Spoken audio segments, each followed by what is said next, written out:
All right, so I'm going to do something I don't normally do.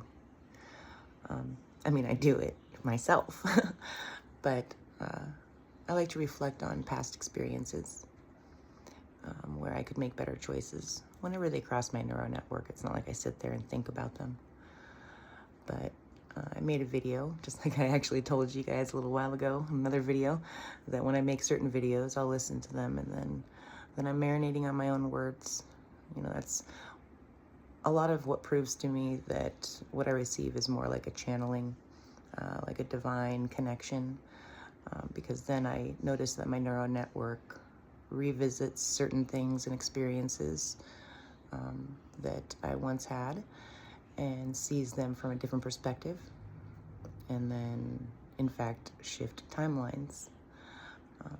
Anytime you see a past experience that you once saw in one light into another light, you shift timelines. It happens numerous times for experiences. Say you have a bad experience and you're bitter for a while. That's one timeline. Then you revisit it and you start realizing that you learned certain things. Well, each time you realize what you've learned from the experience that you once deemed as negative, it shifts into another trajectory. And then before you know it, you're grateful for the experience because all you're finding is gold in there, So that's what this video is kind of about. Those that know me personally know that I've been experiencing disillusionment and going through this awakening process and having certain experiences with people. I shouldn't say people, I should say with a person, which was what was so very interesting. But I'm not trying to puff myself up or anything, but I know myself to be a genuinely good person with pure intentions.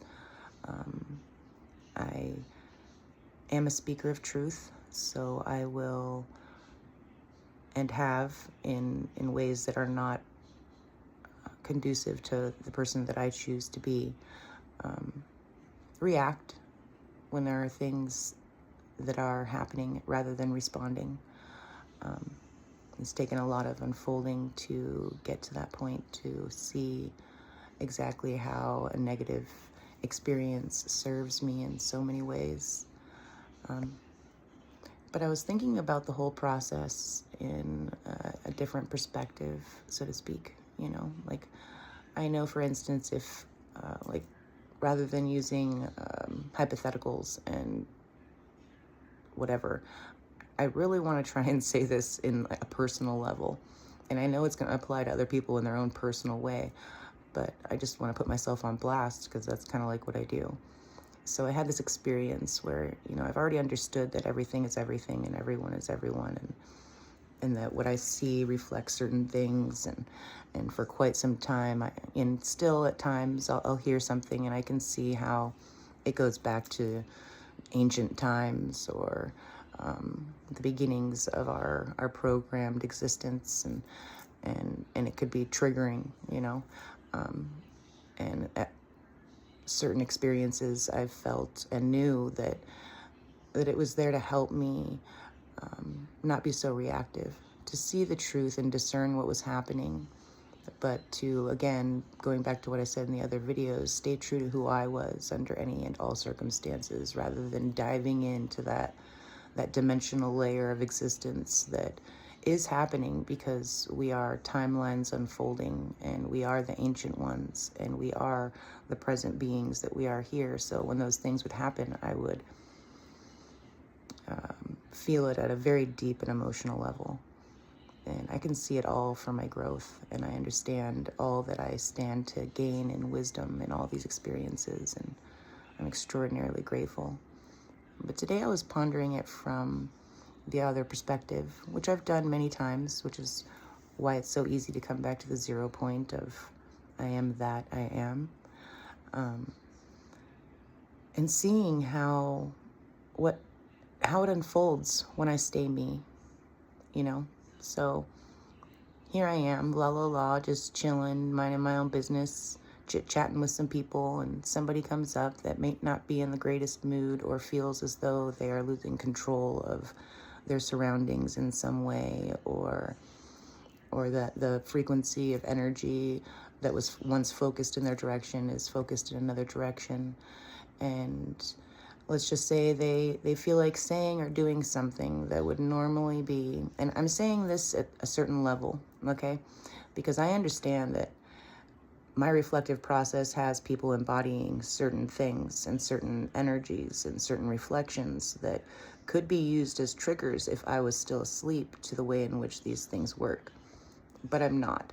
So when I see things like that unfold and I do not become reactive and I allow them to say those things, it's kind of veering all over the place right now, but I'm really trying to stay focused here. But when I stay me, and somebody that comes up might be wanting to pull me into some other dimensional reality, but yet I stay my own personal choice being, who I've chosen to be in that moment and in all moments, if at all possible, then what ends up happening is, they're looking at me, and here's the thing, because they're asleep to what's happening to a certain degree, because we're all being used as puppets to a certain degree at one point or another. And some people, even though they know that they're doing a certain something to agitate or instigate a certain reaction out of people, they don't understand exactly why it is that they're doing that. But the reason in which they're doing that is because now they're kind of stuck seeing themselves. They are kind of in like a panic mode where the storyline that they expect to see unfold is not unfolding. And it is confusing their entire neural network.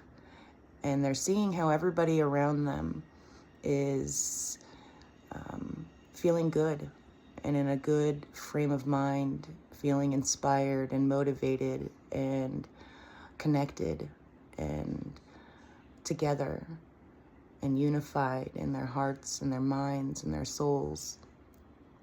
And they can see how it is that how they're behaving is so very separate from, or it seems to be so very separate from what it is that they're around, that they feel as though that they have to be extra them. They're the thing that is within them that makes them bubble up is at a boiling point, and it is allowing them to only see themselves. So they're not aware that they're looking at all these people that are in a great mood and that they're being agreeable with one another and things like that, and that they're wanting to like distort it, but it's feeling so opposite of what it is that they are in their core, that it is that they have to present their default energy that they're aware of to a heightened degree so that they can feel seen. And when they're doing these things and people are not reactive, then they're left, at least for certain moments in time, to be like, why is it that I feel this way when everything else that I'm seeing doesn't? They're going to see, kind of like what we see at times during our process, that the reflection doesn't match. Like, they're learning that everything's the reflective process, but what's happening right now, because the reflection is not what it is that I feel that it needs to be, and it creates an interference pattern and an activation point where then they have a choice to either merge with the biofield that exists or try and defend the one that they don't even know that they're defending. And slowly but surely, if those of us that choose to be who it is that we are at our core stay true to who we are, that would only be able to serve as a mirror to somebody. You can't be a mirror. You can't show somebody what they're doing by doing what they're doing, because then it just validates the world that they're in. If you start arguing with somebody that wants to argue with you, even though in your heart you have no desire to argue, then you're really just jumping into their dimension and their world. But if you stay true to yours, then they have a choice to merge into yours in a cohesive way where things are able to coexist in a way that creates non-destructive fractal implosion. In other words, elevation, activation, advancement in enlightenment and more wisdom, more unity. And then that will ripple out. But it's just interesting to observe it from the other perspective of what it is. If I was in that position, I would be standing to gain by continuing to do the same actions, or what exactly happens if I was in that state, trying to come against something that seemed to be my polar opposite, when really, in fact, it was just there to show me a reflection of myself I hadn't met yet. What if that's all it is? That if you cross a path with somebody that might be stuck in some density, that you're a reflection of them they have not met yet. And you can't be that if you change. If you dive into the darkness and you become what it is that you think that is reflected to you, then you will not reflect to them the light in which you are and the truth in which they are. They won't be able to see it until you can maintain your own frequency and vibration. Pretty simple, isn't it? Let's see if we can get this.